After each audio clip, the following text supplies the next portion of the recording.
عمران خان کے برسر اقتدار آنے کے بعد سے پاک چین اقتصادی راہداری یا سی پیک منصوبہ پہلے تو سست روی کا شکار ہوا تھا، لیکن اب مکمل طور پر رول بیک ہوتا دکھائی دیتا ہے۔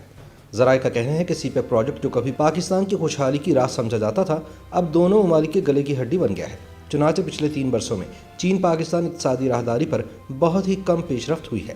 حالانکہ اس پروجیکٹ کو بیجنگ اور اسلام آباد نے دونوں ممالک کے مابین دوستی کا سنگ بنیاد قرار دیا تھا۔ سی پیک کا سب سے مہنگا پروجیکٹ ML1 سب سے زیادہ سست روی کا شکار ہے، کیونکہ بیجنگ اس مہنگے پروجیکٹ کی فائنینسنگ کے حوالے سے شرائط کو تبدیل کرنے کا خواہاں ہے۔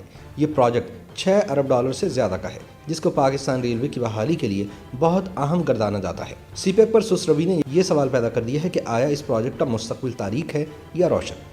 واضح رہے کہ پاکستان میں کچھ عرصے سے یہ باتیں گردش کر رہی ہیں کہ بیجنگ پاکستان سے اضافی گارنٹیز حاصل کرنا چاہتا ہے۔ وزارت خزانہ کے ایک افسر نے نام ظاہر نہ کرنے کی شرط پر بتایا ہے کہ پاکستان چین پر یہ واضح کر چکا ہے کہ وہ کوئی اضافی گارنٹی نہیں دے گا، اور یہ کہ کام مقتدر گارنٹی پر ہی ہونا چاہیے، کیونکہ پاکستان نے کبھی کسی قرضے پر ڈیفالٹ نہیں کیا۔ لیکن ایسی خبریں گردش میں ہیں کہ چین ML1 پروجیکٹ کی فائنینسنگ کے حوالے سے شرائط میں تبدیلی چاہتا ہے۔ پشاور ریلوے سے تعلق رکھنے والے اشفاق پاچا کا کہنا ہے کہ انہیں ML1 کے حوالے سے کوئی کام عملی طور پر ہوتا ہوا دکھائی نہیں دے رہا۔ ہمیں بتایا گیا ہے کہ نقشے تیار ہوئے ہیں، نصیر پور سے لنڈی کوتل کی طرف ایک ریلوے لائن جانی تھی، لیکن اس پر بھی کام شروع ہونے کے کوئی آثار نظر نہیں آ رہے۔ اسی طرح پشاور میں بھی اس حوالے سے کوئی کام شروع نہیں ہو سکا۔ حکومت کی طرف سے اس پروجیکٹ کی خبر رکھنے والے پلاننگ کمیشن کے ایک اعلیٰ عہدیدار نے اپنا نام ظاہر نہ کرنے کی شرط پر بتایا کہ یہ پروجیکٹ سن 2016 میں شروع ہونا تھا، پھر مختلف پروجیکٹس کے آنے کی وجہ سے اس میں تاخیر ہوئی، پھر یہ طے ہوا کہ یہ جنوری 2021 میں شروع ہوگا، لیکن اب پھر تاخیر ہو رہی ہے۔ چین اور حکومت پاکستان کے درمیان اس کی فائنینسنگ کی شرائط پر بات چیت ہو رہی ہے، جس میں وقت لگ سکتا ہے اور یہ مزید تاخیر کا شکار ہو سکتا ہے۔ تاہم کچھ ناقدین کا کہنا ہے کہ ML1 پروجیکٹ کی مد میں لیے جانے والے قرضے کی شرح سود پاکستان اور چین کے درمیان وجہ نزاع ہے، اور یہ کہ چین اس شرح میں خاطر خواہ اضافہ چاہتا ہے۔ اس سوال پر کہ کیا یہ ایک اہم مسئلہ ہے، اس اعلیٰ عہدیدار نے جواب دیا کہ ML1 پر شرح سود صرف 1% ہے، جو واقعی بہت کم ہے، کیونکہ چینی کمپنیاں اپنے ملک کے کمرشل بینکوں سے قرضہ لے رہی ہیں، اور اس حوالے سے 1% بہت کم ہے۔ ہم نے چین کو 2.38% آفر کیا ہے۔ یہ شرح ہم سی پیک کے تمام پروجیکٹس پر لیے جانے والے قرضوں پر شرح سود کے طور پر دے رہے ہیں، لیکن چین نے اب تک ہماری اس پیشکش کا جواب نہیں دیا۔ سینٹ کی سی پیک کمیٹی کے رکن سینیٹر میر کبیر احمد کا کہنا ہے کہ ML1 اسپیشل اکنامک زون سمیت تقریباً تمام سی پیک پروجیکٹس پر کام رکا ہوا ہے، اور اس کی وجہ یہ ہے کہ چین ناراض ہے اور اس کی سی پیک کے منصوبوں میں دلچسپی موجودہ حکومت کی نااہلی اور نالائکی کی وجہ سے کم ہوتی جا رہی ہے۔ یہ حکومت سی پیک پروجیکٹ آگے بڑھانے میں سنجیدہ نظر نہیں آ رہی، حالانکہ چین کے اصرار پر پاکستانی فوج اور ریاست پاکستان کو اس پروجیکٹ کا گارنٹر بنایا گیا تھا تاکہ حکومتوں کی تبدیلی اس پر اثر انداز نہ ہو۔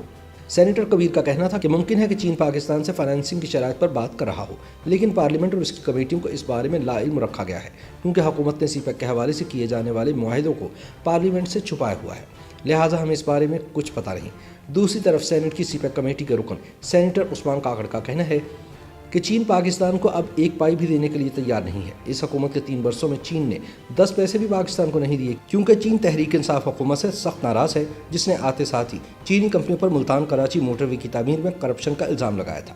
اسی طرح ابھی تک ML1 پر بھی کوئی کام نہیں ہوا۔ اس کے علاوہ سی پیک کے جتنے بھی پروجیکٹس ہیں، ان پر کام جوں کا توں رکا ہوا ہے، یہاں تک کہ ملتان کراچی موٹر وے کا افتتاح بھی نہیں ہوا۔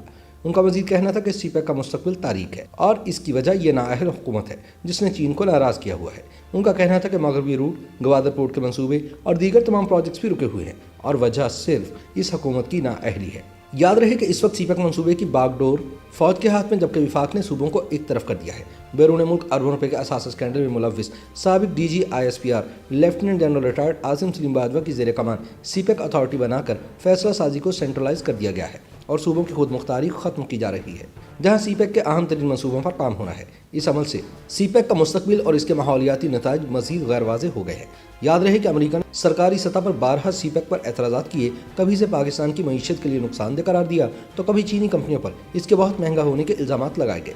آج سی پیک عملاً رول بیک ہوتا دکھائی دے رہا ہے۔ اقتصادی زونز جن پر سن 2018 میں چین میں روڈ شوز ہو رہے تھے اور درجنوں چینی کمپنیاں سرمایہ کاری پر آمادہ تھیں، اب اس کی بازگشت بھی کہیں سنائی نہیں دیتی۔ موجودہ ترقیاتی منصوبوں میں ان خصوصی اکنامک زونز کے قیام کا ذکر ہی گول ہے۔ سوال یہ ہے کہ کیا ایسا کسی اسٹریٹجک دباؤ کا نتیجہ ہے، یا پھر چین اور پاکستان کی قیادت میں دوریاں پیدا ہو چکی ہیں؟ ناقدین کے مطابق بڑا مسئلہ یہ ہے کہ ہماری فوجی اسٹیبلشمنٹ نے سی پیک کو ایک معاشی منصوبے سے زیادہ اسٹریٹجک منصوبہ بنا کر پیش کیا۔ یہی وجہ تھی کہ امریکہ نے اس کی کھل کر مخالفت کی۔ اس مخالفت کے کیا نتائج ہو سکتے ہیں، اس کی تیاری کہیں نہ تھی۔